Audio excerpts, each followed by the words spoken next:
Onomatopoeia. Onomatopoeia refers to words which describe the sound of a particular object or environment. Onomatopoeia বলতে এমন শব্দগুলোকে বোঝায় যে শব্দগুলো কোনো একটি নির্দিষ্ট আওয়াজ বা ধ্বনিকে নির্দেশ করে। Shrieks of the children. Here shrieks is onomatopoeia. The cows rumbled saying the fox. Rumble is onomatopoeia.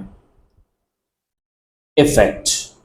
Why do writers use onomatopoeia? কেন লেখকরা onomatopoeia ব্যবহার করেন? Onomatopoeia helps readers to hear the sounds of the words they reflect. অনোম্যাটোপেয়াতে যে শব্দের বর্ণনা থাকে সেই শব্দটি সরাসরিভাবে পাঠককে সেই নির্দিষ্ট আওয়াজ বা ধ্বনি শুনতে সাহায্য করে। Hence the reader cannot help but enter the world created by the writer with the aid of the words.